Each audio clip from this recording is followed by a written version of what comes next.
여러분 반갑습니다. 스킬 적용 모의고사 1회에서 다시금 만나 뵙게 되었습니다. 앞에서 기본적인 기출 유형의 확인을 했고요. 이제는 본격적으로 여러분이 공부하신 말을 확인하는 문제를 들고 왔습니다. 그래서 모의고사 1회 모두 다 푸시고 난 다음에 저와 함께 하실 거죠. 그리고 앞에서 배웠던 제가 좀 잔소리하면서 막 얘기했던 거 적용하셔서 한번 푸신 것도 맞으시지요. 그래서 확인 한번 한다는 생각으로 함께 시작해 보도록 하겠습니다. 첫 번째 문제, 동일한 의미. 자, 이거 어떻게 한다고요? 일단은 지다라는 의미를 대체할 수 있는 단어가 뭘까 한번 생각을 해보시고요. 노을이 지다. 그럼 이 지다는 이렇게 진짜 이렇게 없어진다는 게 아니잖아요. 그러니까 노을이 이렇게 져 있다라는 말은 노을이 이렇게 보인다는 거잖아요. 그래서 노을이 뭔가 표현되어 있다. 뭐 노을이 보인다. 이런 의미를 가지겠죠. 그리고 노을이 어떠한 뭐라고 해야 될까? 표현되어 있다 정도가 될 것 같아요. 그런 것들을 생각해 본다는 거. 그리고 이게 눈에 보이는 거니까 추상적인 의미는 아니라는 거. 그리고 이 녀석이 노을이 지다라는 형태를 가지고 있으니 노을이라는 단어와 유사한 것은 무엇일까라는 식으로 여러분이 접근하셨으면 좋을 것 같습니다. 그러면 해가 표현되고 있는 건 아니죠. 해가 지금 어떠한 상태가 나타나져 있는 건 아니잖아요. 어떤 상태가 나타나 있는 상황이니까. 해가 지고 퇴근길에 올랐다라는 거는 해가 이렇게 떨어진다는 얘기니까 얘는 아닐 것 같아요. 확실하게. 주름이 지다. 어떤 주름진 상태가 지금 표현되어 있다. 그러한 게 보인다라는 의미로 봤을 때는 나쁘지 않은 것 같아요. 해가 완전히 질 때까지 업무를 본 후, 여기가 여러분 이거네요. 서쪽 하늘로 떨어지는 해를 지고라는 건 뒤에 이렇게 등 뒤로 이렇게 등에 지고라는 뜻이네요. 그리고 해가 진다라는 게 이제 해가 떨어진다는 얘기고, 이것도 아니겠네요. 산의 체육대회에서 졌다, 이기다, 지다 이런 의미는 아니죠. 그러면 책임을 지다, 뭔가 책임을 지다라는 얘기는 책임이 표현되다라던가 책임이 지금 나타나다라던가 보이다라던가 이런 의미는 아니겠죠. 그러니까 정답이 2번이구나. 그러니까 이런 식으로 소고하듯이 접근하셔도 상관은 없으실 것 같고, 노을이 진다라는 게 진짜 떨어지다 의미가 아니라라고 판단이 되셨다면 훨씬 쉽게 푸실 수 있지 않으셨을까 싶습니다. 자, 뭐라고요, 여러분? 협소한 의미에 있는 녀석들을 구체적인 예문을 만든 다음에 좀 의미가 여러 가지 있을 것 같은 좀 협소하지 않은 의미, 단어에 그걸 한번 넣어보는 식으로 접근하라라고 말씀을 드렸죠. 지금 여기 같은 경우는 작동하다라던가 유통하다 같은 경우는 협소한 의미라고 보실 수 있겠죠. 그럼 작동은 뭐예요? 보통 기계를 작동하다, 뭐 기계가 작동하다 이렇게 되겠죠. 기계가 작동하다. 유통되는 보통 물건이, 상품이 유통되다 이런 게 될 거고, 그리고 뭐가 있을까요? 뭐 퍼지다는 소문이 퍼지다 이런 의미를 가질 수 있겠죠. 그러면 소문이 나타나다, 물건이 나타나다, 기계가 나타나다, 뭐 나쁘진 않은 것 같아요. 소문이 돌다, 소문이 돌다, 물건이 돌다, 기계가 돌다. 되게 괜찮네요. 나타나다라는 뜻이 어때요? 뭐 어떤 현상이 나타나다라는 얘기잖아요. 그러면 뭐 그가 나타나다, 뭐 이런 식으로 된다라고 하면 1번일까요? 3번일까요? 훨씬 나타나다가 소문이 나타나다라는 말이 이상하잖아요, 여러분. 그런데 소문이 돌다, 물건이 유통하다는 뜻이죠. 그 기계가 돌다, 작동하다는 뜻이잖아요. 그러니까 대치가 다 되는구나 라고 하니까 정답은 1번이겠구나. 그래서 이런 문제들은 여러분 일단은 구체적인 예문을 만들어 보시고 조금 얘는 협소한 의미가 아닐 것 같은 단어에 이렇게 넣어 보시면 훨씬 쉽게 푸실 수 있으실 것 같아요. 선거구. 그러니까 선거구가 확정된 거죠. 그러니까 뭔가 정해진 거. 그러니까 확정된 거와 관련된 말인 것 같은데, 근데 여기에 확정이 없어. 그리고 획정이라는 말은 사실은 익숙하지 않은 단어죠. 그쵸? 그런데 이게 한자어잖아요, 여러분. 그러니까 확정하는 건 확실하게 정해져 있다는 얘기잖아요. 그럼 정하다라는 뜻이잖아요. 그럼 가장 가까운 게 왠지 확정일 것 같은디? 라는 생각을 일단 하셔야 되고요.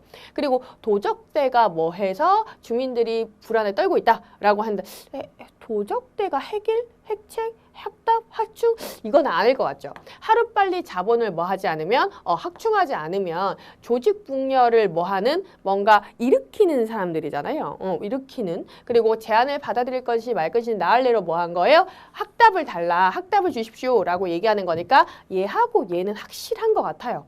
그러면 핵이라고 핵책이 남았는데 지금 우리가 넣어야 되는 가로가 여기랑 그리고 여기잖아요. 조직분열을 뭔가 일으키는 사람들인 거죠. 그러니까 뭔가 조작해서 어떤 일을 일으키는 사람들. 이런 거 우리가 핵이 됐다라고 얘기는 하지 않잖아요. 그럼 핵책, 그럼 핵책이 뭘까? 그걸 생각을 해보셔야 되는 거죠. 그럼 우리가 정을 정하다 할 때 정을 생각했잖아요. 그럼 책은 언제 많이 쓸까를 한번 생각해 보는 거예요. 그러니까 이거 모른다는 전제에 대해서 만약에 여러분 유추를 해야 된다라면 어떤 식으로 해야 되는지에 대해서 말씀을 드리고 있는 거예요. 책을 책이라는 한자어가 어디 들어갈까? 다른 식으로 생각해 보는 거죠. 대책, 그래 책, 뭔가를 행하는 거. 보통 사실 정확하게 얘기를 하자면 획이라는 건 글 핵자고요. 그리고 책이라는 건 꾀책자예요. 그러니까 대책을 세운다, 뭔가 방안을 세운다 이런 뜻을 가질 수 있거든요. 그러니까 조직 분열을 뭐 하는, 꾀하는 이라고 했을 때는 핵책이 맞기는 맞거든요. 그래서 의미를 알았다면 이건 쉽게 풀 수 있죠. 1번이라는 걸. 근데 우리가 모른다고 한다면 사실은 핵일이 들어갈 만한 데는 없잖아요. 그렇지 않아요? 핵책이 무슨 말인지 모르겠어. 사실은 나 모르겠어. 모르겠다라고 했을 때 핵일이라는 말이 여기랑 여기에 들어갈 수 없으니 얘는 아니겠구나 해서 1번으로 고르는 게 사실은 합리적인 찍기죠. 그렇지 않아요, 여러분? 그러니까 일단은 제가 말씀드리고 싶은 게 뭐냐면 정리를 하면 어떤 내가 한자어를 몰라요. 그럼 한자어를 모르면 하나라 둘 중에 하나의 한자어라도 흔히 쓰고 있는 다른 단어와 대치해서 이런 뜻이지 않을까라고 유추하는 방법이 있고요. 그리고 내가 넣지 못하는 가로가 한 2개 정도 나올 수 있잖아요, 여러분. 그럼 2개 정도 나왔을 때 내가 모르는 한자어는 어쩔 수 없어요. 패스해야 되고요. 내가 아는 한자어가 있잖아요. 핵일은 확실히 아시잖아요. 그러면 핵일이 여기도 안 들어가고 여기도 안 들어가요. 근데 핵책이 내가 무슨 뜻인지는 모르겠어. 하지만 핵일이 확실하게 안 들어가. 그러면 정답을 고를 수 있다는 얘기죠. 합리적인 찍기의 방법에 대해서 말씀을 드리고 있습니다. 모르시면 어쩔 수 없어요. 빨리 지나가시는 것도 한 방법입니다. 왜냐면 우리가 시간이 아무래도 한정되어 있고 많은 문제를 푸셔야 되기 때문에. 그쵸? 그래서 어쨌든 만약에 하신다고 한다면 합리적인 찍기를 하신다면 이렇게 하시면 될 것 같습니다.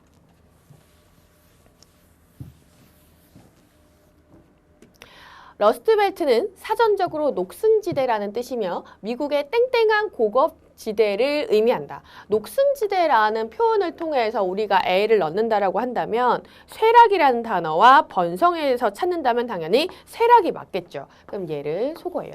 제가 지금 여러분 보시면 아시겠는데 어떤 선택지가 완벽하게 아니라고 생각이 들면 그냥 끄어주세요. 이렇게 쭉 이렇게 끊는 게 맞아요. 그러니까 눈으로부터 멀어지게 하셔야 돼요. 확실하게. 뇌에도 각인시키는 거죠. 이거는 아니야 라고. 그러면 훨씬 좀 집중을 할 수 있거든요. 정답에 가까운 선택지에. 이건 아니야 라고 보시고요. 그리고 니은 아니면 시옷을 봐야 되겠네요. 이곳은 미국 북동부의 오데오 어디를 거쳐래요. 그러면 부정하고 시옷, 부근이죠. 그럼 얘는 아니죠. 그랬더니 얘는 똑같네요. 그럼 마지막만 보면 되겠습니다. 마지막을 봤더니 만화 선거 결과에 결정적인 부정 그리고 영향, 그렇죠. 영향을 준다라는 말이 되겠죠. 그러니까 정답 몇 번? 3번이 되겠습니다. 그래서 선택지와 그리고 앞뒤 문맥을 통해서 바로바로 풀 수 있는 문제.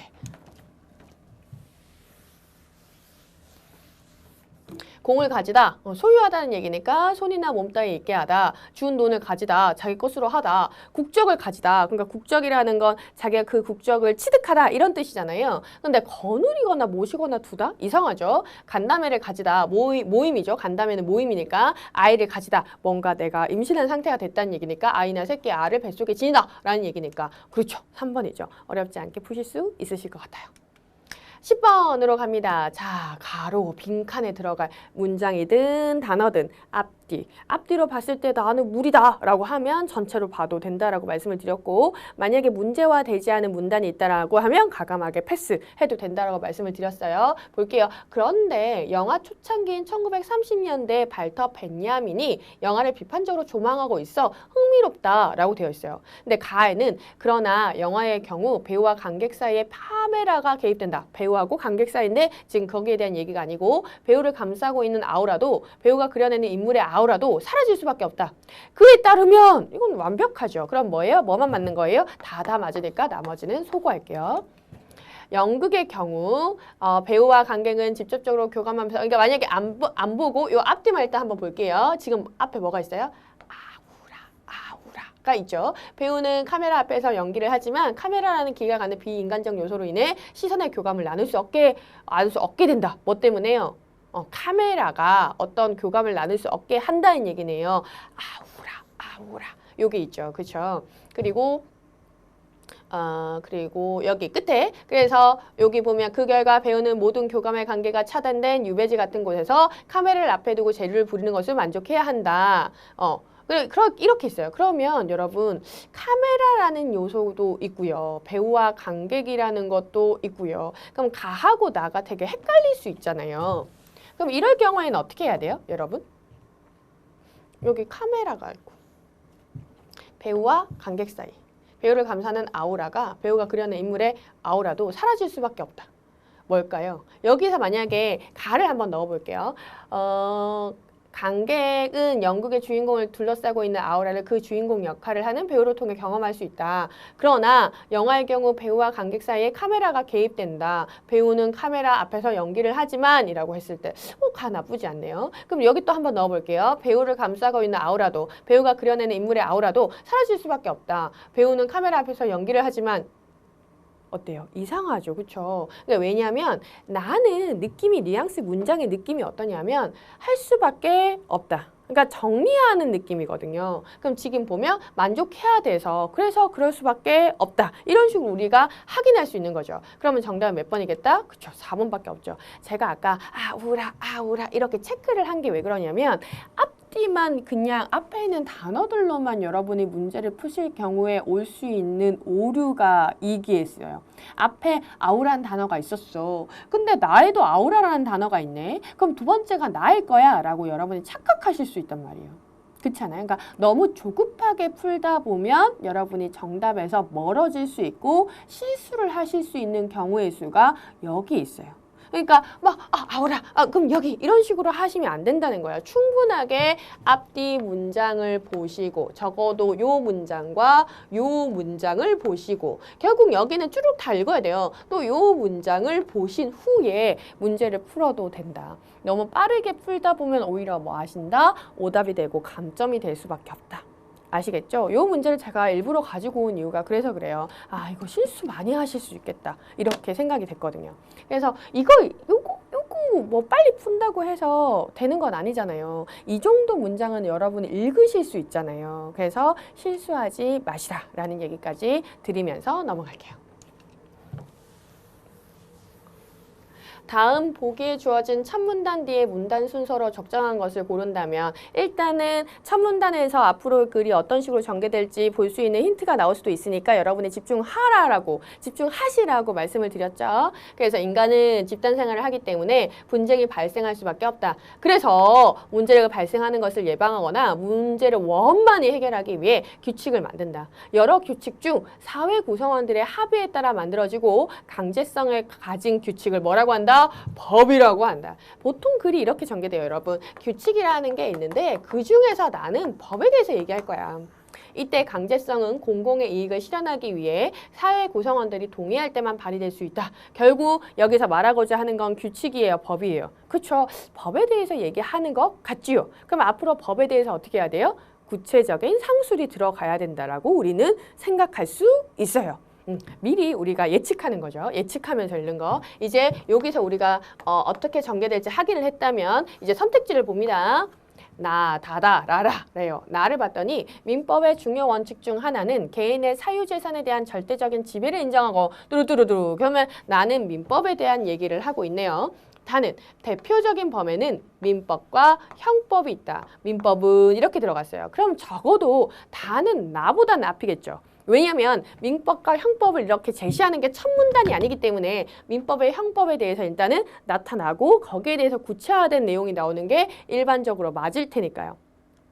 이러한 법의 몇 가지 특징이 있는데 먼저 법은 이거는 단독이죠. 법에 대해서만 얘기했어요. 그러면 라가 시작이에요? 다가 시작이에요? 라가 시작이죠. 왜요? 여기서 법으로 끝났잖아요, 여러분. 이거를 그대로 꼬리 잡기 하는 거예요. 이게 세 번째 꼬리 잡기죠.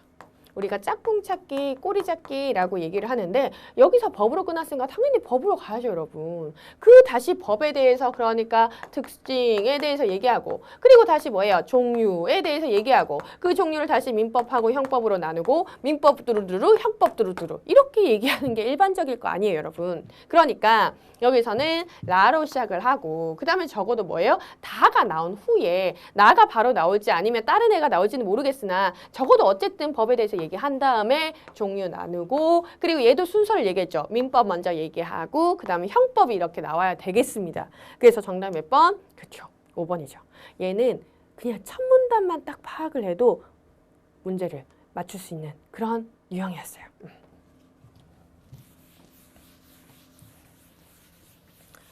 글은 여러분 우리가 문제에서 보고 있는 설명문이나 논설문은 우리가 흔히 읽게 되는 문학 같은 경우하고는 완전 틀을 달리해요. 문학 같은 경우는 영화나 여러분이 뭐 예를 들어 소설 안 읽는다고 라고 생각을 하신다면 영화도 마찬가지죠. 영화는 사실은 반전도 일어날 수 있고요. 갑자기 인물이 각투튀할 수도 있고요. 여러 가지 그런 요소들이 많이 있을 수 있거든요. 근데 우리 시험에서 나오는 이런 논설문이나 설명문 같은 경우에는 그런 게 있을 수 없어요. 반드시 독자한테 얘기한 그 순서 그대로 체계성을 가지고 완결성을 가지고 통일성을 가지고 연결이 되어야 되거든요. 그러니까 앞에서 얘기한 그 순서 그대로가 나와야 되고 앞에서 얘기한 것만 얘기해야 돼요. 갑자기 각툭튀 할 수는 없어요. 통일성에서 어긋나니까. 무슨 말인지 아시겠죠? 그래서 그런 것만 여러분이 염두에 두신다면 문단 배열 문제는 크게 문제되지 않으실 것 같아요. 제목! 여러분 제목 문제 어떻게 푸실 거라고요? 그쵸. 하재 구할 거지요. 하재는 어떻게 하실 거라고요? 그쵸. 반복하는 거 확인하실 거지요. 갑니다. 법률은 사회에서 발생하는 모든 법적 문제에 대한 해결 기준을 정하려고 한다. 하지만 다양한 사례를 모두 법률에 망라할 수 없기에 법조문은 그것들을 포괄할 수 있는 추상적인 용어로 구성될 수밖에 없다. 따라서 이러한 법률의 조항들이 실제 사항에 적용되려면 해석이라는 과정을 거쳐야 한다. 그러니까 결국 뭐에 대한 얘기예요? 법률은 뚜루뚜루뚜루 하던데 법률에 대해서 뭔가 포괄할 수 없어서 추상적인 용어를 할 수밖에 없어. 그래서 법률의 조항이라는 것은 해석이라는 과정을 거칠 수밖에 없네. 그러면 여기서는 앞으로 어떤 내용이 나올 거라는 거예요? 그렇죠. 법률 조항에 대한 해석에 대한 얘기가 나올 건가 봐요. 법조문도 언어로 이루어진 것이기에 원칙적으로 문구가 지닌 보편적인 의미에 맞춰 해석된다. 아, 맞네. 법, 해석, 그 얘기 맞네. 반복하고 있네. 그쵸? 일상의 사례로 생각해보자. 하나 더 말씀드릴게요. 주제하고 제가 저번 강의에서 주제 문제의 가장 매력적인 오답으로 부분적인 내용이 나올 수 있어요 라고 말씀을 드렸잖아요. 부분적인 건데 전체를 포괄하지 않으니까 주제가 될 수 없는 것이 매력적인 오답으로 많이 나오거든요. 그리고 또 하나가 매력적으로 오답으로 나오는 게 뭐냐면 예시예요. 예시. 제가 막 강의를 하다가 예를 들 수 있잖아요, 여러분. 좋아하는 과일은 뭐고요? 제가 좋아하는 가수는 어떤 사람이고요? 제가 좋아하는 색깔은 어떻고요? 라고 하는 식으로 제가 예를 들어서 설명할 수 있죠. 그쵸? 그런데 그거는 제가 얘기하는 강의의 주요 포인트는 아니잖아요, 여러분. 예시가 아무리 길고 아주 매력적이라 하더라도 그리고 예시가 정말 긴 지문도 있어요, 여러분. 그럼 막 그 예시의 핵심 화제가 있을 수 있잖아요. 근데 그거는 뭐일 뿐이에요? 예일 뿐이잖아요. 여러분이 강의를 보시다가 제가 헛소리를 한다던가 아니면 예를 엄청 길게 든다던가 그러면 앞에 있는 내용을 이해하신 분들은 그 다음 제가 예를 드는 부분을 어떻게 하실 거예요? 스킵하실 거잖아요. 그러니까 그거는 뭐일 수 뭐일 수가 없어요? 주제일 수 없단 말이에요. 아무리 얘가 길다 하더라도 그것은 뭐일 수 없다? 주제일 수 없어요. 기억하세요. 매력적인 오답 중에 하나가 예시에 있는 걸로 선택지를 구성하는 경우도 있어요. 일상의 사례로 생각해보자. 실내에 구두를 신고 들어가지 마시오 라는 팻말이 있는 집에서는 손님들이 당연히 글자 그대로 구두를 신고 실내에 들어가지 않는다. 그런데 팻말에 명시되지 않은 실외에서 구두를 신고 돌아다니는 것은 어떨까? 이에 대해서는 금지의 문구로 제한하지 않았기 때문에 금지의 효력을 부여하지 않겠다는 의미로 당연하게 받아들인다. 이처럼 문구에서 명시하지 않은 상황에 대해서는 그 효력을 부여하지 않는다고 해석하는 방식을 반대 해석이라고 한다. 아하, 그렇구나. 법률 조항이라는 게 참 추상적인 언어로 되어 있어서 해석이라는 과정을 거칠 수밖에 없는데 그 첫 번째가 뭐가 있다고요? 반대 해석이라는 게 있다고요. 그 얘기를 하고 있죠.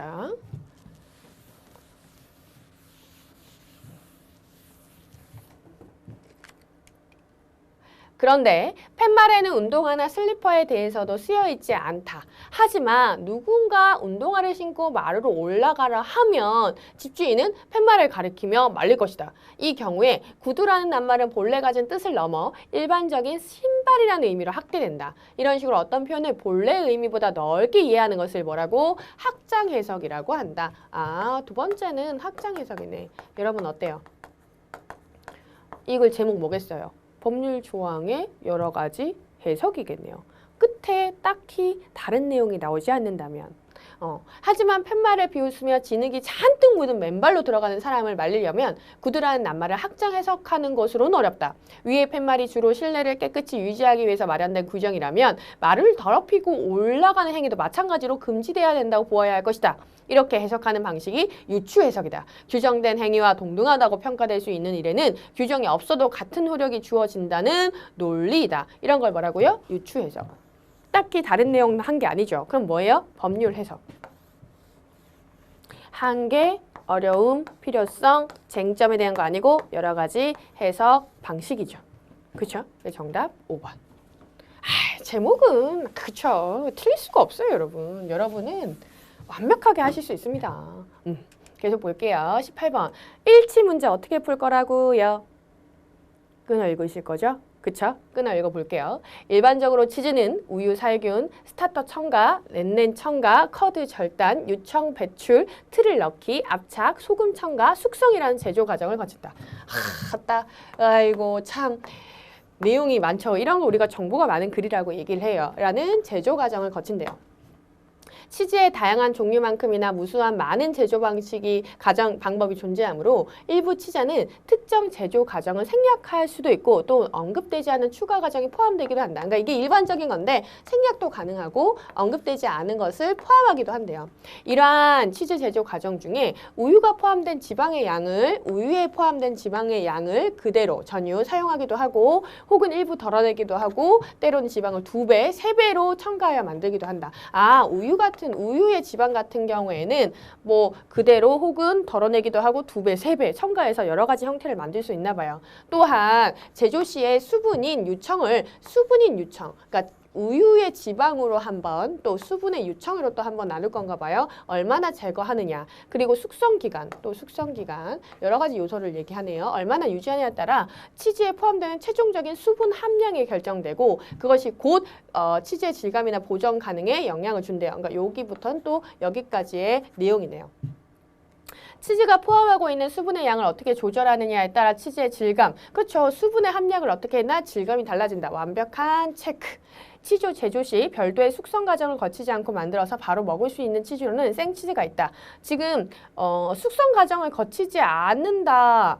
뭐 그럴 수도 있겠죠. 근데 여기서는 아직 알 수 있는 정보는 아니죠. 우유가 포함하고 있는 지방의 양을 어떻게 조절하느냐에 따라 치즈 종류가 그렇죠. 전유, 뭐 부분 탈지, 뭐 더블 크림 이런 식으로 나눌 수 있다. 나쁘지 않네요.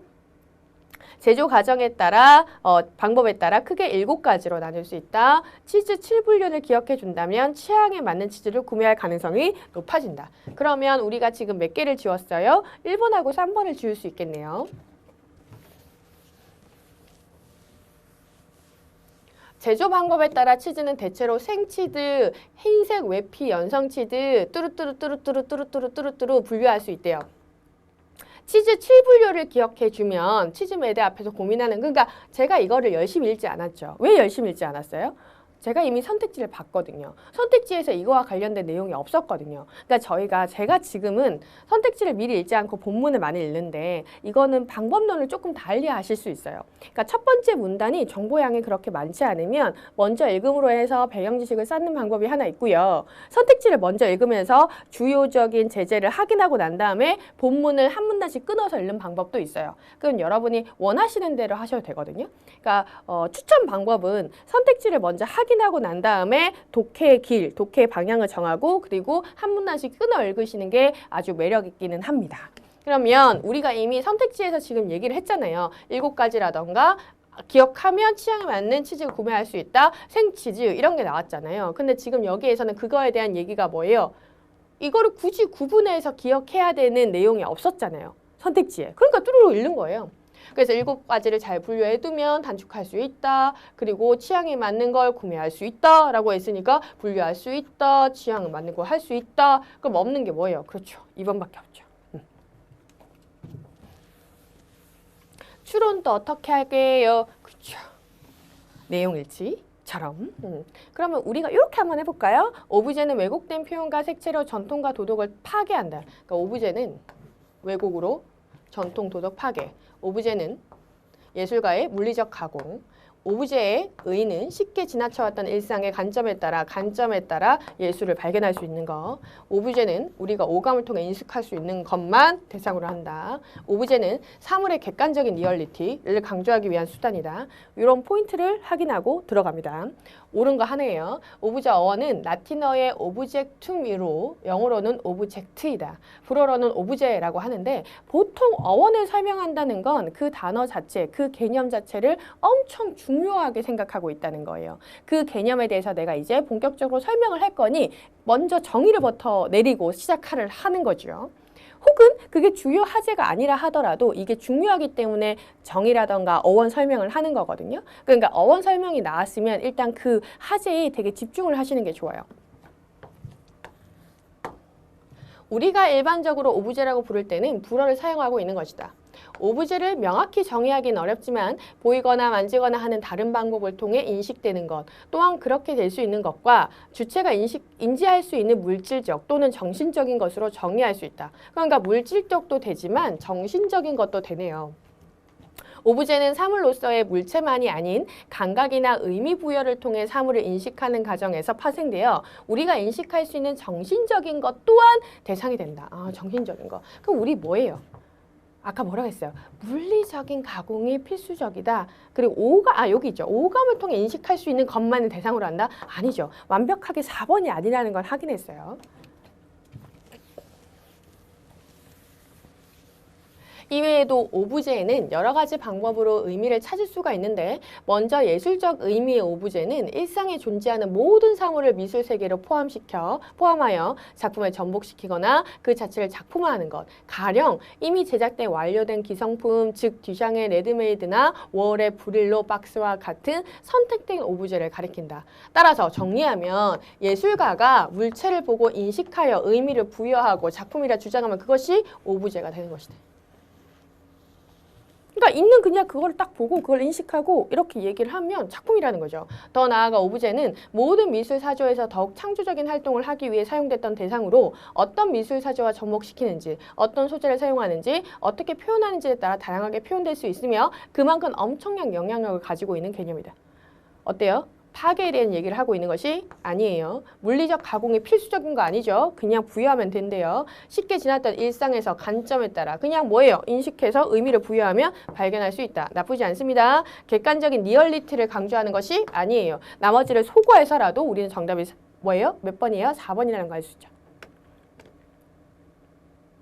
추론 역시도 여러분 근거는 본문에 있으셔야 됩니다. 다만 추론이 내용일치보다 어렵다라고 얘기하는 이유가 뭐라고요? 그쵸. 똑같이 쓰지 않는다고요. 그래서 그런 걸 잘하시면 추론 문제가 엄청 쉬워져요, 여러분. 결국 독해는 단어 게임이거든요. 이 표현을, 그러니까 이 표현을, 요 표현, 그러니까 A라는 표현과 B라는 표현이 똑같은지 아니면 다른지를 여러분이 판단만 할 수 있으면 엄청 쉬워지세요. 그러니까 여기 지금 얘기를 하고 있는 걸 이렇게 표현한 거죠. 근데 이 얘기를 이렇게 표현했다는 걸 똑같다라고 인식하면 쉬운 거죠. 근데 추론은 내용일치가 아니기 때문에 똑같이 쓰지는 않는다고요. 그런 것만 여러분이 찾아내시면 딱히 문제는 없으실 것 같아요.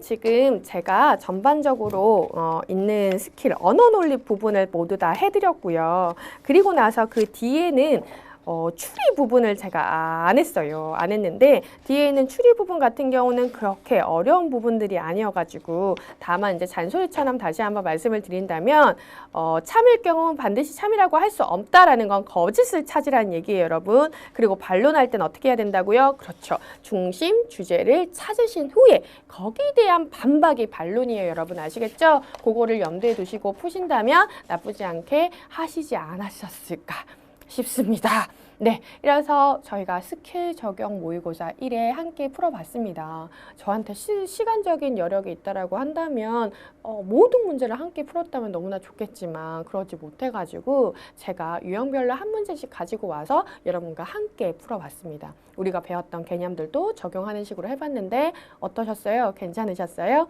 그럼 1회를 끝났고 우리 조금 나머지 또 수리와 관련된 문제도 여러분이 풀이를 들으신 후에 2회에서 다시 한번 만나 뵙도록 하겠습니다. 조금 이따 뵐게요, 여러분.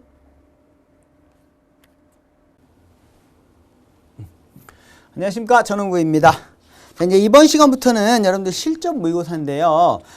지금 총 4회로 구성이 되어 있는데 그 앞에서 다뤘던 그런 유형들 이외에 조금 유형이 다른 거를 좀 중심으로 해서 좀 몇 문제만 선별해서 살펴보도록 하겠습니다. 물론 그 추리나 또는 공간 지각력, 그러니까 시각적 사고 같은 경우에는 앞에서 다뤘던 유형인데요. 그 중에 조금 주의할 부분이라든지 아니면 회차별로 1회, 2회 이렇게 가면서 좀 다른 것들 하나씩 한 가지 유형씩만 그렇게 하도록 할게요.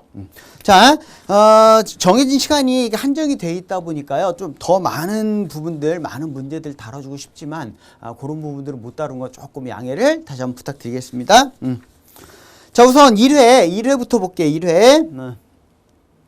자, 1회에서 수리논리 부분입니다. 수리논리에서 자, 7번 문제를 한번 볼 거거든요. 179페이지입니다. 7번. 다음 표는 일정한 양의 물이 차 있는 물탱크에 A, B 두 개의 호스를 연결하여 펌프로 물을 뺄 때 각 호스를 통해 빠져나온 물의 양과 물탱크 속 남은 물의 양을 조사한 자료이다. 주어진 자료를 보고 물탱크의 물이 모두 빠져나갈 때까지 걸리는 시간은 얼마겠습니까? 단 A 호스에서는 일정한 속도로 물이 빠져나오지만 B 호스에서는 30분 동안 일정한 속도로 물이 빠져나오다가 10분 동안 중단하고 다시 동일한 패턴으로 물이 빠져나온다 그랬어요. 그러니까 요거는 그러니까 자료 해석 같은 문제인 응용술이죠. 그러니까 형태는 자료 해석 같아요. 어쨌든 간단한 도표가 나와 있으니까 자료 해석 같은데, 그치? 이거는 자료 해석보다는 응용술에 해당하는 문제입니다. 그렇게 보셔야 돼요. 그러니까 그 자료가 주어졌지만 자료를 분석하거나 뭐 그런 부분이 아니라 사고력, 수학적으로 식을 세우던 아니면 문제를 풀이를 하던 그렇게 해서 답을 찾는 그런 형태 문제인데요. 한번 볼게요. 지금 뭐냐면 자, 호스별 물 누적 방류량 및 남은 물의 양 그랬어요. 그래서 40분 동안 물을 쭉 방류를 했더니 A 호스에서는 160리터가 빠져나갔는데 B 호스에서는 얼마가 빠져나갔는지 몰라요. 모릅니다. 그런데 남은 양이 660리터가 남았다 그 얘기예요. 그 다음에 65분, 즉 25분을 더 흘려보냈죠. 그죠? 25분 동안 더. 그랬을 때 얘도 지금 모르고 얘도 몰라. 이거 찾아내라 그 얘기야. 그러니까 야, 네가 한번 찾아봐. 그 얘기죠. 뭘 보고? 남은 양이 요만큼이야. 그쵸? 이걸 보고서. 근데 이게 문제가 되는 게 A 호스하고 B 호스가 계속 동일하게 일정한 시간 동안 계속 동일하게 물을 방류를 하게 되면 이거는 뭐 색다른 문제가 아니에요. 그 경우는 그거는 그냥 간단한 아주 단순한 1차 방정식이에요. 그때는 금방 풀 수 있습니다. 근데 문제는 뭐냐면 얘는 일정하게 물을 방류를 하지만 얘는 30분 동안 방류했다가 10분 동안 방류를 안 해요. 그러니까 다시 말하면 여기에 들어갈 요 숫자는 30분 동안 방류한 물의 양이 들어가야 돼. 그게 40분에도 똑같잖아요. 그 40분이 된 시점 그 순간 이후부터 다시 또 방류를 하는 거니까. 맞죠? 그러니까 단순한 방정식의 활용 문제가 아니고 사고력을 요구하는 좀 생각을 더 해서 그렇게 풀어야 되는 그런 문제입니다. 근데 뭐 선생님이 아직 확실하게 지금 풀어보진 않았지만 요 숫자를 딱 보는 순간이야. 딱 보는 순간 처음에 물이 1000리터였겠구만 이렇게 나오는 거죠. 처음에 1000이었겠구만. 그죠? 1000에서 660이면 먼저 한번 해볼까요? 실제로 그런지? 처음에 보나 마나 1000이었을 것 같아요. 한번 볼게요. 그냥 확인은 나중에 해봐야 돼. 1000이었으면 340이니까요. 얘는 결국에는 30분 동안 180리터 나간 거야, 이거는. 그러면 얘는 40으로 나누면 되잖아요. 그치? 40으로 이걸 나눠주면 그치? 얘는 4리터씩 나간다는 얘기야. 맞죠? 1분 동안에 4리터씩 방류가 되고 얘는 요거는 40으로 나누면 안 됩니다. 30으로 나눠야 돼요. 왜? 10분 동안은 멈춰 있었잖아요. 그치? 그러니까 이거 30으로 나누면 6리터. 요게 1분 동안의 방류량이 되죠. 1분 동안에. 그쵸? 그러면 요게 이제 맞았나 확인을 해보는 거잖아. 그치? 확인해보면 요게 4리터면은 25분이죠? 25분이니까 여기는 결국에는 100리터의 물이 추가로 더 빠져나가야 돼요. 그치? 그럼 여기는 여기다 표시할게요. 그럼 여기는 160이니까 206 총 260리터가 빠져나갔을 거고 얘는 6 곱하기 65 1분에 6리터씩 25분에 6리터니까요. 150이네. 맞죠? 이거는 추가로 150리터가 더 빠져나갑니다. 그죠? 그러면 총 빠져나간 방류된 물의 양은 더하면 330이겠네요.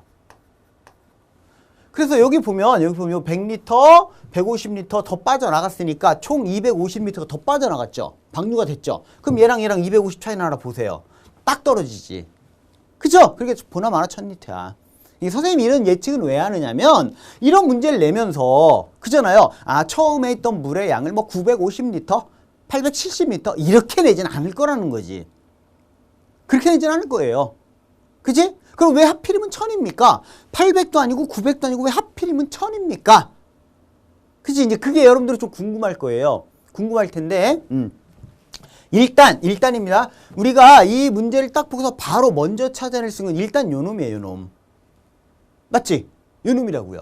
이거 원래는 제일 최초의 물이 얼마였는지 모르는 상태에서 문제를 풀어야 되거든? 이거 몰라요. 최초의 물. 모르잖아요. 그치? 모르는 상태에서 문제를 풀어야 됩니다. 모르는 상태에서. 그러면 그때는 어떻게 풀어야 됩니까? 그쵸? 이렇게 풀어야죠. 이제 일단 요거 먼저 찾는 거야. 요거 먼저. 얘는 금방 찾잖아. 40분 동안 160리터가 4리터. 요건 금방 찾아. 이거는 다 몰라요, 지금. 모르는 상태입니다. 맞죠? 그 다음에 얘가 25분이야. 25분이니까 그러면 25분 동안에 4리터씩 해가지고 100리터. 요것도 찾아요. 금방 찾아요. 맞죠? 그치?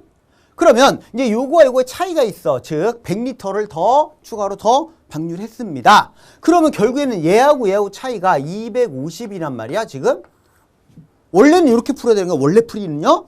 이건 250이란 말이야. 맞죠? 요까지 됐죠? 요까지 이해 갔죠? 그러면 결국에는 비호수가 25분 동안에 여기 40분에서 65분까지 25분 동안에 방류를 했을 텐데 그 방류량이 얼마가 돼야 돼? 150이 돼야 돼요. 맞죠? 왜? 이 중에서 여기서 100리터 방류했잖아. 근데 요거와 요거의 차이, 남은 물의 차이가 250리터니까 얘가 150리터 방류했다는 얘기잖아요. 그러면 25분 동안에 150리터를 방류를 했습니다. 맞죠? 그러면 1분에 몇 리터씩입니까? 그러면 6리터겠군요. 이렇게 나오는 거예요. 됐습니까? 나는 이거를 거꾸로 풀어버린 거예요. 그냥 1000이라고 예측하고. 그래서 원래는 이렇게 해서 아 이제 6리터구나. 그럼 이제 지금 이제 거꾸로 되는 거예요. 그럼 얘는 결국에는 40분 동안에 10분은 멈춰 있었으니까 30분 동안에 6, 3, 18 여기 180리터 여기 330리터 이렇게 나오는 거예요. 그죠? 이해 갔죠? 그럼 보세요. 이제 40분 동안 얘하고 방류량이 얼마예요? 340이잖아. 340이니까 그럼 최초에 있던 물의 양은 340. 여기에 340을 더해주면 이렇게 더해주면 최초의 물의 양이 1000이구나. 이렇게 나오는 거죠. 됐습니까? 그런데 선생님은 딱 보고서 이건 보나 마나 1000이겠구만. 뭐 800도 아니고 900도 아니고 1100도 아니고 1000이겠구만. 그죠? 그건 뭘로 했냐면 얘가 딱 4리터가 딱 나오잖아. 처음에. 나오죠? 그럼 여기 260 요거는 금방 여기까지는 누구나 금방 해요. 누구나? 그럼 얘가 100인 얘가 100 차이 났는데 여기가 250이니까 얘는 더 많이 방류했다는 얘기거든. 얘보다는 똑같은 시간에 동일한 시간에 맞죠? 더 많이 방류했다고 볼 수 있어요. 그치? 그러니까 여기가 660이 남았다. 그럼 여기가 160이다. 그죠? 그럼 160을 자 여기다 더해주면 얼마예요? 820이거든. 그럼 얘보다는 더 많이 해야 되니까 그러면 얘는 820이니까 얘는 어쨌든 160보다 더 많을 거다야. 이해 갔습니까? 그러면 딱 감이 오는 게 뭐예요? 1000이겠지 뭘. 문제 내면서 그게 지저분하게 내는 경우 드물거든. 이해 됐습니까? 자, 그러면 어쨌든 이제 선생님 같은 경우 딱 벌써 예측을 하고 1000이겠구나 라고 이제 문제를 풀어요. 그 다음에 뭐예요? 확인해요. 그 다음에 계산해서 확인하면 되잖아. 1000이 맞는지. 맞죠? 근데 원래는 거꾸로 이게 정상이에요. 원래는. 오케이? 자, 그러면 이제 문제는 뭐냐면 그럼 1000리터의 물을 전체 전부 다 방류하는데 얼만큼 걸리겠습니까? 그 얘기죠. 그런데 여기 보면 일단 여기 잠깐 볼게요. 기본적으로 40분 동안에 340리터를 방류를 했습니다. 그럼 80분이면요? 680리터죠. 그쵸? 그럼 얼마 남았어요? 1000리터에서. 그럼 320리터를 방류하는데 얼마 걸립니까? 이것만 찾으면 되는 거 아니에요. 이게 또 40분이면 넘어가잖아. 20리터 오버가 되잖아. 그럼 거꾸로 풀으세요. 거꾸로 풀어도 됩니다. 그러니까 120분에 이게 또 340리터 하면 340이면 1020리터 아니야. 이렇게 되잖아요. 그죠? 그러니까 120분 전에 방류된 거야. 맞아요? 그런데 여기서 중요한 게 뭐냐면 얘는 계속 물을 방류하지만 얘는 30분 하고 스톱. 30분 하고 스톱. 즉 여기에서 110분 30분 하고 얘는 스톱이죠. 그 다음부터는 얘만 흘려보내죠. 그쵸? 그것이 원래 1000리터인데 1020리터니까 20리터는 거의 얘만 흘려보냈다고 보면 되거든. 맞죠? 얘만 흘려보냈다. 이해 갔습니까? 무슨 말인지? 그쵸? 그러면 20리터는 얘만 흘려보냈어. 근데 얘가 1분에 4리터씩 나와. 그럼 20리터면 5분이죠. 5분 동안은 얘만 나왔구나. 얘만. 됐죠? 그럼 총 시간은 115분이구나. 이렇게 거꾸로 역으로 풀어주세요. 그렇게 풀어도 되고요. 그냥 이렇게 풀어도 되죠. 그 다음에는 여기서는 자 80분에 680리터야. 맞죠? 그 다음에 320리터를 더 내려 보내야 되잖아. 그죠? 그럼 여기 이제 80분에서 자 이제 요거만큼 더 보내야 되거든. 그 320리터를 방류하는데 얼마 걸립니까? 그거 아니에요. 그런데 얘하고 요거 4리터 6리터니까 1분 동안에 10리터씩 보내. 10리터요? 그럼 30분이면 30리터를 보내죠. 300리터. I'm sorry. 30분이면 300리터를 방류합니다. 맞죠? 1분에 10리터씩이니까. 됐죠? 그러면 300리터면 결국에는 110분에 여기 300 하면 980리터 이렇게 보낸다는 얘기죠. 20리터만 더 보내면 되죠, 이제. 근데 30분 후에 40분까지 그 10분 상간 10분 동안은 얘는 가만히 있고 얘만 보내죠. 그치? 그러면 나머지 20리터는 얘가 얼마 더 몇 분 동안 더 보내야 됩니까? 흘려보내야 됩니까? 20리터니까 4, 5, 25분 더해요. 그치? 플러스 5분 하면 1000리터 이렇게 되는 겁니다. 그래서 115분. 좀 지금까지 다뤄보지 않았던 약간 좀 색다른 형태, 그런 형태 문제였습니다. 그죠? 요거는 사고력을 요구하는 문제고요. 그 다음에 한 문제 더 볼게요. 수리 논리에서 9번 문제를 볼 거야. 9번. 근데 참고로입니다. 지금 엄밀히 따지면 이 문제는 중학교 과정에서는 절대로 다룰 수가 없고요. 고교 과정에서도 고등학교 과정에서 인문계 학생들, 문과 출신들 절대 다룰 수 없는 문제입니다. 요거는 내가 볼 때는 이런 형태 문제가 나왔다 그러면 이거는 자연계 학생들 대상으로 낸 문제인 것 같아요. 그러니까 기술직이나 그쪽, 공학 쪽이나 이쪽. 이거 왜냐면 여러분들 이런 거 혹시 본 기억 나요? 이런 식을 엄밀히 따지면 이게 우리가 보통 함수식에서 y는 그죠? x 플러스 1의 제곱분의 162 플러스 4x 마이너스 이거 아니야 지금 이거 y 대신에 p, x 대신에 t 맞죠? 무슨 방정식이야? 무슨 함수예요? 분수함수야. 여러분들 분수함수의 그래프인데 단순한 분수함수가 아닙니다.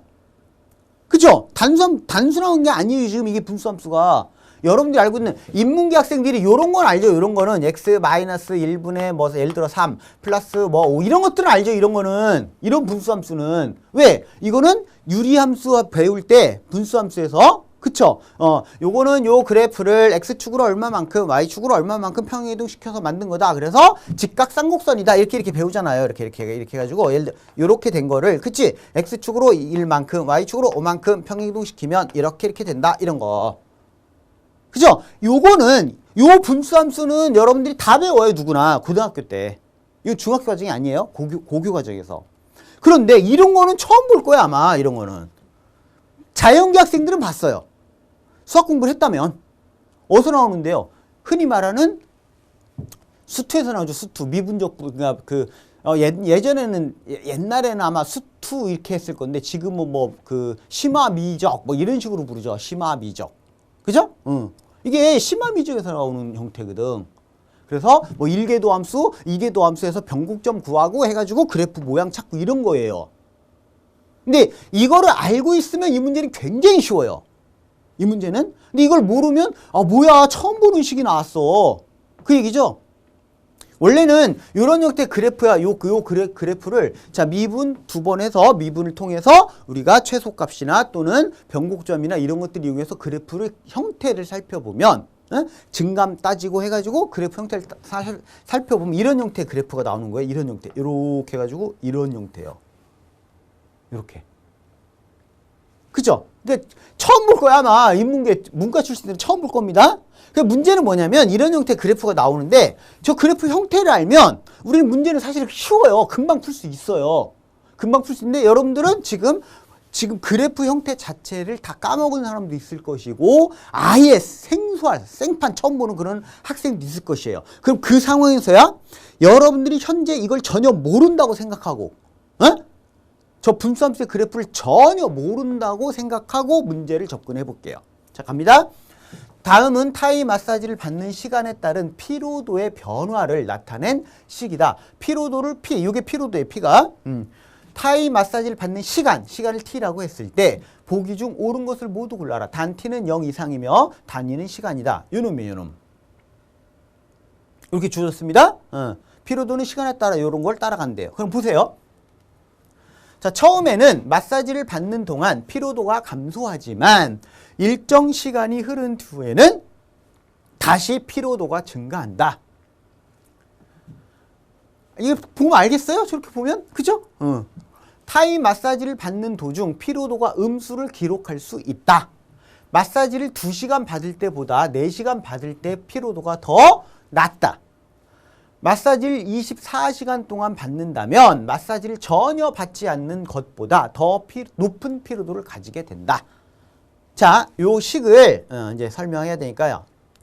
요 식을 그대로 여기다 써볼게요. 여기다. 요거. 자, P는 T 플러스 1의 제곱분의 아까 162였나요? 162 플러스 4T 마이너스 10. 자, 이렇게 되어 있습니다. 자, 이제 내가 분수함수의 그래프를 전혀 모른다는 가정하에 이 식만 가지고 문제를 해결해야 돼요. 맞죠? 자, 갑니다. 처음에는 마사지를 받는 동안 피로도가 감소하지만 일정 시간이 흐른 후에는 다시 피로도가 증가한다. 잘 모르겠죠? 물론 잘 모르겠으면야 일단 잠깐 보류해 놓자. 그렇다고 여기서 1, 2, 3, 4 막 계속 개입해 볼 수는 없잖아, 시간에다가. 맞죠? 그러니까 일단 잠깐 보류해 놓자. 오케이? 해놓고요. 타이 마사지를 받는 도중 피로도가 음수를 기록할 수 있다. 이 부분을 볼게요. 그럼 얘가 0보다 작아질 수 있습니까? 지금 얘가 0보다 작을 수 있습니까? 그럼 얘가 0보다 작으려면 요 값이 10보다 작아야 되는데 그런 경우가 나올 수 있겠습니까? 그 얘기예요. 그러면 자, t에다가 어차피 t는 양수니까 0 이상이니까 0부터 생각해 볼게요. t가 만일에 0이라면 이미 여기서 162예요. 얘보다 커요. 그죠? 그 다음에 t에다 1 집어넣어 볼게, 1. 그럼 선생님, 아니 t가 2분의 1이 될 수도 있고요. 3분의 1이 될 수도 있고요. 그렇잖아요? 그치? 그러니까 내가 얘기하는 그 사이 어떤 값을 대입해도 되는데 일단 편안하게 자연수부터 해보자는 얘기야. 자연수부터. 1부터. 그럼 만일에 t가 1이다. 1이라고 할게요. 그럼 이게 4야. 맞죠? 그치? 그럼 벌써 이 자체가 얼마예요? 162를 4로 나누면 어떻게 돼요? 40이 넘죠? 그치? 얘는 무조건 양수니까 볼 필요가 없는 거야. 맞죠? 10보다 커요. 그럼 3 집어넣으면요? 3을 집어넣으면 어떻게 됩니까? 요 값이 t의 값이 커지면 커질수록 계속 감소하죠. 그지? t가 0일 때는 요 값이 162였어. 맞죠? 요 값이 162였습니다. 0일 때는. 근데 이 값이 계속 커지면 얘는 계속 줄어요. 왜? 분모가 커지니까. 그럼 얘는 계속 작아져. 160보다 계속 작은 값이 나와. 더 작은 값 이렇게 나와요. 맞죠? 그래서 얘를 계속 집어넣으면 얘는 계속 감소해요. 그런데 얘가 아무리 감소한다 하더라도 얘는 마이너스는 나올 수가 없어요. 그치? t가 계속해서 커지면 얘는 계속 감소해서 나중에 궁극적으로 요거의 극한값이 어디로 가요?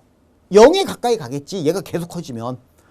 맞죠? 예를 들어 t가 한 99만 돼도 이거 벌써 만하냐, 만. t 플러스 1의 제곱이니까. 분모가. 맞죠? 그러니까 0에 가까이 가요. 근데 음수는 될 수 없어. 맞습니까? 그런데 여기 보세요. 얘는 어쨌든 플러스야.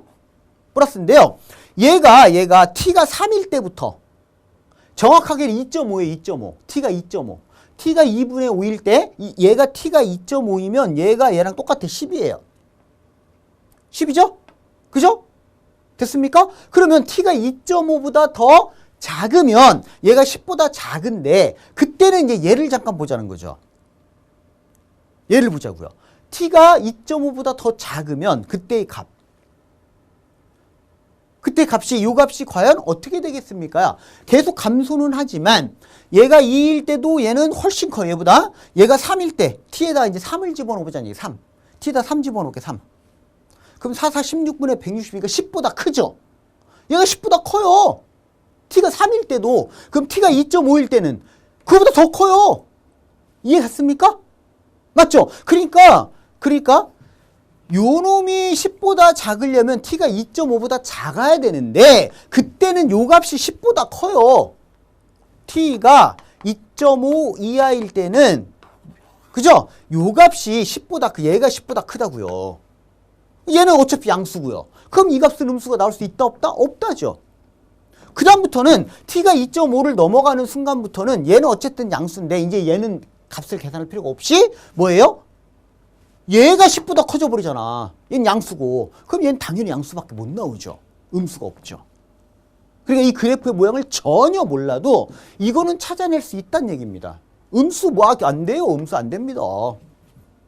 그죠? 그럼 지금 옳은 것을 고르니까 일단 니은이 든 거 빼야 돼. 이거하고 이거 빼야 돼요. 됐죠? 그럼 보세요. 이거 중에 답이잖아. 그지? 그러면 기억은 해볼 필요가 없지. 그죠? 그래프의 모양을 전혀 몰라도 1개 도함수, 2개 도함수를 구하지 않아도 얘가 기억이 마라탕 알 수 있죠. 이렇게 풀어라 그 얘기입니다. 내가 현재 주어진 상황에서 답을 찾아내는 방법이에요, 이게. 여기까지 됐죠? 그 다음 또 디귿을 볼게요. 자, 마사지를 2시간 받을 때보다 4시간 받을 때 피로도가 더 낮다. 이건 뭐예요? t가 2일 때, t가 4일 때 그 값을 계산했을 때, 그쵸? 2시간 받을 때보다 4시간 받을 때 피로도가 더 낮다 그랬으니까, 이 얘기죠. t가 2일 때, t가 4일 때. 요 편의상 이걸 PT라고 표현할게요. 이렇게. 에? 지금 이 얘기 아니야. 얘가 얘보다 더 낫다 그랬으니까. 이거 아니야. 마사지 2시간 받을 때보다 4시간 받을 때 피로도가 더 낫다. 맞죠? 얘가 더 크다. 피로도가. 그 얘기죠. 그럼 어떻게 해요? 이거는 이제 계산하면 되잖아. 2 집어넣고 여기 4 집어넣어서 계산하면 되잖아요. 맞죠? 그럼 P2 값을 계산해 볼게요. P2. 2 집어넣어봐요. 여기다 2. 2 집어넣으면 3의 제곱 9죠. 9. 9분의 160이야. 그죠? 9분의 160이면 9일은 9, 98, 70이야. 그게요? 그치? 그냥 하겠습니다. 그냥 할게요. 여기다가요. 그러면 요 놈이 18이 돼요. 18. 18이고요. 요거는 2, 4, 8. 맞죠? 8. 그러면 26이야. 26 빼기 10이니까 요거는 16이 돼요. 이제 4 집어넣어 볼게요. 4 집어넣어봐요. 4를 집어넣으면 4 플러스 1의 제곱 뭐예요? 25지. 5, 25 맞아요? 그치? 그러면 25분의 162는 얼마예요? 162, 25 얼마예요?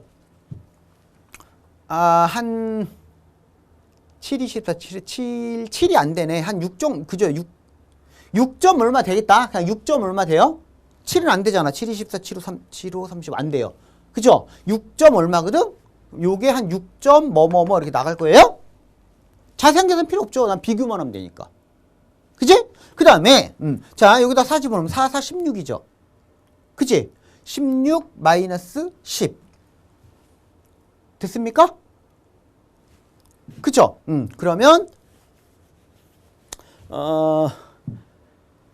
요거는 16인데 16 빼기 10에 6점 얼마면 22점 얼마 되겠네. 맞죠? 22점 얼마죠? 22점 얼마니까 여기서 10을 빼면 뭐야? 얘보다 작죠? 12점 얼마 나오겠죠? 그치? 맞습니까? 그러면 P4의 피로도가 더 낮다. 맞습니다. 맞네요. 이건 맞았어요. 그죠? 이제 리을을 볼게요. 리을. 마사지를 24시간 동안 받는다면 마사지를 전혀 받지 않는 것보다 더 높은 피로도를 가지게 되는 뭐예요? 이건 얘랑 얘기지. 이거. 즉 P0 전혀 안 받았을 때 T가 빵일 때 그 얘기거든요. 그쵸? 이건 24시간이니까 24시간. 맞아요? 얘보다 더 높은 피로도 이거래요. 이거. 이 얘기죠. 마찬가지죠. 집어넣으면 되지. 이거 0일 때 0 집어넣으면 이게 162니까 그럼 105, 요거는 152가 될 거고 피로도가요. 자 여기다 24 집어넣어봐. 24 집어넣으면 요거 계산할 필요 없어. 0점 얼마 나와. 맞죠? 왜? 24 플러스 1이니까 25잖아. 25의 제곱이잖아. 625니까 얘보다 훨씬 커요. 그럼 이건 0점 얼마야? 뭔지 모르겠지만 됐습니까? 그죠? 근데 여기다 24 집어넣어봐요. 100도 안 돼. 100도 안 되죠? 여기다 24 집어넣으면 96 아니야. 맞죠? 그러니까 96 빼기 10이니까 이건 86점 얼마 나와요. 100이 안 돼요. 그치? 누가 커요? 얘가 크잖아. 틀렸네. 이렇게 푸는 거예요. 끝났죠? 그러면 1번이 답이군요. 니은하고 리을이 틀렸으니까 1번이 답이군요. 이렇게 풀 수 있다 그 얘기입니다. 그러니까 여러분들 생소한데 이거 처음 보는데 내가 이런 거 본 적이 없는데 그렇다고 해서 너무 걱정하거나 그럴 필요는 없습니다. 주어진 본인의 주어진 상황 내에서 어떻게든 문제를 해결하면 돼요. 저런 식으로. 자 갑니다. 자 이번에는 추리 문제 잠깐 볼게요. 추리 문제인데요. 요거는 이제 추리의 그 어떤 조건 추리 문제인데 조건을 따져서 거기에 사고력을 가미해서 원하는 답을 찾는 그런 형태의 문제거든요. 한번 보겠습니다. 자, 194페이지에 있는 6번 문제예요. 6번. 6명의 팀원들이 필요로 하는 볼펜을 조사하여 구매를 진행하려고 한다. 다음에 주어진 조건을 고려하여 볼펜을 구매하는데 필요한 최소 금액입니다. 그래 놓고 이제 이 중에서 골라라 그랬어요. 자, 이렇게 나왔네요. 자, A, B, C, D, E, F 팀원들은 각각 2개씩 총 8색깔, 색깔은 8개, 12개의 볼펜을 주문하였다. 구매할 수 있는 볼펜의 최대 수량은 색깔별로 2개씩이다. 노랑 볼펜은 이 한 명만 주문했다. 그럼 이런 건요. 그쵸? 여기다 표시해놔요. 표시해놓으세요. 이거 확정이니까. 확정된 거예요.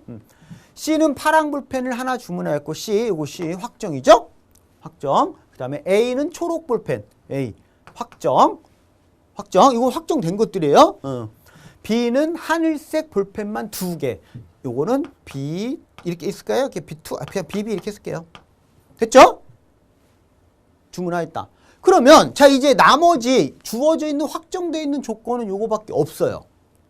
그럼 지금 볼펜이 몇 자루야? 하나, 둘, 셋, 넷, 5자루예요. B는 끝났고요. 그럼 얘는 끝난 거야 이미. 얘는 끝난 겁니다. 요거는 끝난 거고요. 자 이제 보세요 지금부터. 자 나머지 조건들을 만족하면서 최소 금액이니까 최소야. 최소 금액.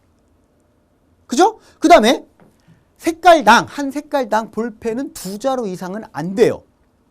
맞죠? 2자루 이상은 안 됩니다. 2자루까지만 돼요. 이상이 안 되는 게 아니라 2자루를 초과하면 안 돼요. 초과. 딱 2자루까지만. 그 다음에 색깔은 8색깔이에요. 그럼 보세요. 지금 총 볼펜이 하나, 둘, 셋, 넷, 다, 여, 일곱, 여덟, 10색깔이 10가지. 10가지 중에 2가지 색깔은 빠져야죠. 8색깔이니까. 맞죠? 2가지 색깔을 뺄 거예요. 빼는데 우리는 뭐야? 최소 금액이니까 비싼 놈. 그죠? 비싼 놈. 얘들 정해져 있는 거는 빼고 얘들 어쩔 수 없는 거고 이미 선택이 되어 있으니까. 맞죠? 비싼 놈 먼저 빼요. 비싼 놈 먼저 빼자. 그럼 요걸 뺀 가장 비싼 놈이 누구야? 얘네. 맞죠? 일단 너 빠져라. 네가 들으면 비싸진다. 됐죠? 그 다음에 남은 것 중에서 또 비싼 놈. 얘죠? 너도 빠져라. 비싸니까. 됐습니까? 그럼 색깔은 결정이 됐어. 색깔은 요렇게 8개가 결정이 됐어요. 됐죠? 그 다음에 자 이제 총 볼펜의 자루 수가 합해서 12자루가 돼. 12개가 돼야 돼. 볼펜이. 12개가 되죠? 그럼 여기에 지금 하나 만일에 이걸 확정된 거니까 5개가 확정이 돼 있으니까 앞으로 7개의 볼펜을 더 선택해야죠. 맞죠? 7개를 더 선택해야 됩니다. 최대한 싼 놈부터. 최대한 싼 놈부터요? 그러면 이제 일단 제일 싼 놈, 무조건 싼 놈은 많이. 그 많이라는 게 2개야. 그죠? 걔 중에 비싼 놈은 하나만 선택하면 되죠. 보세요. 일단 얘가 제일 싸요. 그럼 너 2자루. 여기다 표시할까요? 여기다. 위에 거랑 헷갈릴 수 있으니까 이거 2자루 이렇게요. 그 다음 싼 거 누구예요? 500원짜리 너 2자루. 됐죠? 그 다음 싼 거 누구예요? 요거 600원, 요거 600원이네. 맞죠? 그럼 너 2자루. 됐습니까?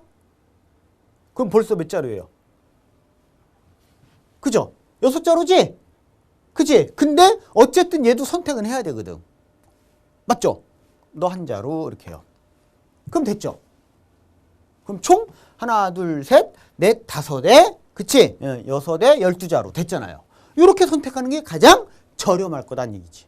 끝. 끝났죠? 자, 이제 계산해야 되는데요. 자, 편의상 이제 이거 지우고요. 이렇게 표시할게요. 이렇게 표시하겠습니다. 이렇게요. 이렇게 표시할게요. 얘 2자루 이렇게. 오케이? 하나, 둘, 셋, 넷. 오케이. 됐죠? 이제 계산할게요. 자, 이제 요거의 가격만 계산하면 되는데 우선 2자루짜리 요거 먼저 볼게요. 500원, 400원, 그다음 600원, 700원. 그죠? 그럼 요거 1000원에다가 2200원. 2200원이 2자루씩이니까 4400원이고요. 그다음에 1자루짜리 요거 아니네. 요거 1000원. 6, 7, 8이 2100원. 3100원. 맞아요? 3100원. 총 7500원. 끝났습니다. 7,500원.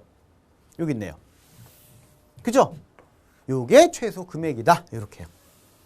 그러니까 어떤 주어진 조건을 만족하는 것들을 생각해서 그걸로 끝나는 거야. 제가 거기에 사고력을 추가해서 금액이 낮은 것부터 선택을 하는 그런 문제였습니다. 자, 그 정도 하고요. 이번에는 시각적 사고 문제 잠깐 볼 텐데 시각적 사고에서는 자, 214페이지 13번 문제입니다. 13번 문제인데요. 이게 이제 종이접기에서 구멍 뚫기 있지, 펀칭 문제인데 요거 조금 이제 주의할 부분이 있어서 선생님이 지금 얘기를 하려고 그래요. 주의할 부분. 자, 갑니다. 다음에 주어진 그림을 따라 종이를 접은 후 구멍을 뚫고 펼쳤을 때의 모양으로 바른 것을 골라라. 단 모든 접기는 안으로 접는다 해놓고 처음에 이제 얘를 이렇게 접었어요. 그 다음에 여기서 접는데 이제 요런 것들 줘야 돼. 요런 것들 한 장만 접는다예요. 그러니까 앞에 있는 이 종이 이렇게 겹쳐져 있는 거 앞부분만 접었으니까 뒤쪽은 그대로 있고 여기만 이렇게 접혔으니까 이렇게 됐어요. 요거는 뒤쪽 뒤에 있는 종이야.